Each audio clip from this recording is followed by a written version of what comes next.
Well, good evening, this is Houndog Steve wishing you a very pleasant evening. And you know what?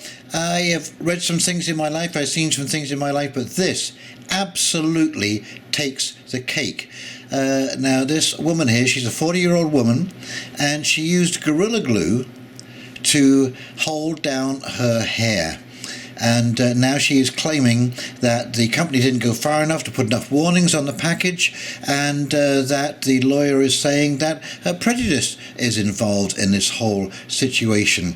Now, you talk about avoiding responsibility. I mean, this woman is 40-year-old, for goodness sake, and you couldn't read the instructions. When you can't buy something in the cosmetic aisle, I call that a clue. I call that a clue. And if I'm using a new product of any kind, the first thing I do is I just flip that sucker around, look on the back, and there is a big label that says directions and warnings. And I read those first, because just in case there may be something that I am not aware of. Anyway, I think it speaks for itself. It speaks to where we have come to in this world today, and that now everyone gets to blame somebody else or something else for their problems. And I would remind you of that wonderful Roman maxim that states, "Let he who would be fooled be fooled." So if you got fooled, that means that somehow you didn't read the instructions, you didn't read the fine print, you basically skipped all of the important stuff because you wanted to get fooled. From RT, plastic surgeon offers to help woman who used Gorilla Glue on hair as lawyer accuses company of prejudice. A black woman who glued her hair solid with Gorilla Glue will reportedly fly to LA, where a renowned plastic surgeon has offered to unstick her. The internet debate on her curious hairdo soon devolved into accusations of racism. Tessica Brown became internet famous last week when she posted a video on TikTok seeking help for a sticky situation. The 40-year-old Louisiana woman encased her hair in Gorilla Glue spray adhesive and spent a month unable to remove the high-strength glue from her head. But don't take my word for it. You can hear Miss Brown's explanation from her own Instagram video. Hey y'all, for those of y'all that know me know, my hair has been like this for about a month now. It's not by choice. No, it's not by choice. When I do my hair, I like to, finish it off with a little Got to Be glue spray. just to keep it in place. Well, I didn't have any more Got to Be glue spray, so I used this Gorilla Glue spray. Bad idea. Y'all, look, my hair, it don't move. You hear what I'm telling you? It don't move. I've washed my hair 15 times, and it don't move. Stiff wear. My hair.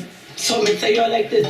If you ever run out of Got to Be glue spray, don't ever use this.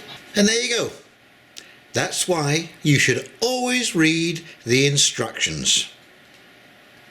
Her situation drew mockery and sympathy in equal measure, and after a number of failed attempts to remove the glue, Brown checked herself into a hospital over the weekend. However, medical professionals were unsuccessful and her hair remains solid. All along, folks, this is a cautionary tale. Brown will now fly out to Los Angeles on Wednesday, where famed plastic surgeon Dr. Michael Obang will embark on a 3-day procedure using medical-grade glue remover to unstick her hair, TMZ reported on Tuesday. Obang will reportedly cover the cost of the $12,500 procedure himself.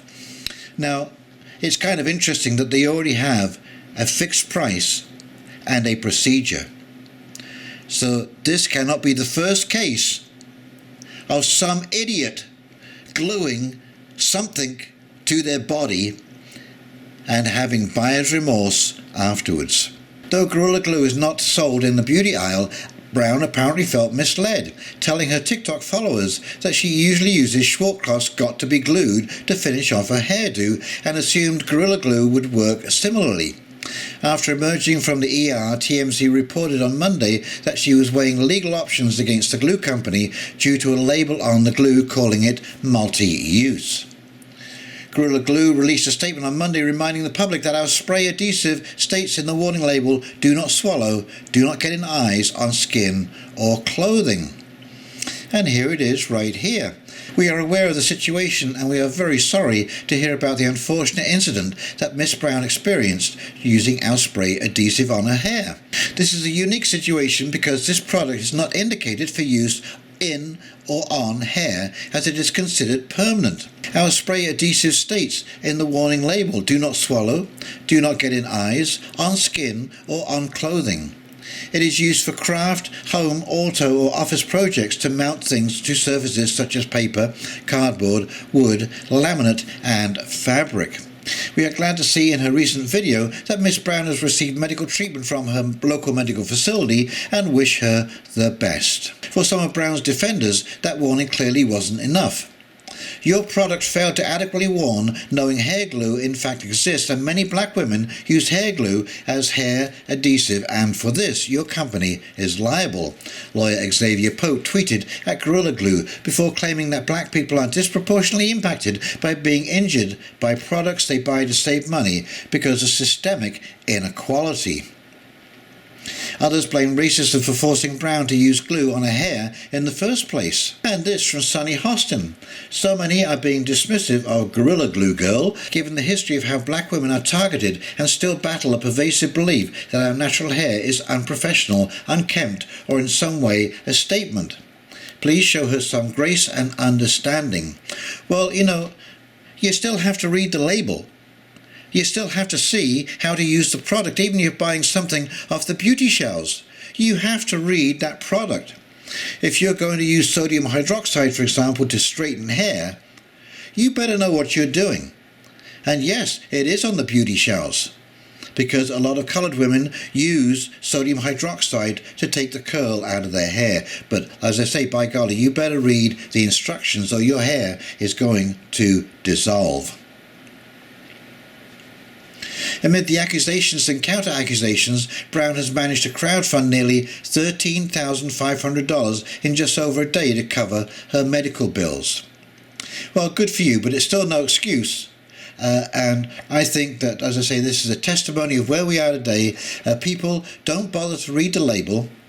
They use things, they just make all kinds of assumptions, and you know what happens when you assume. You make an ass out of you and me, and this is exactly what happened with this woman. She made a complete ass out of herself by not reading the label. It's so simple. I don't know what's so hard to understand about this, and this is the problem when we start getting into the victim card. Everyone is always a victim of something, not their own foolishness for not reading the label.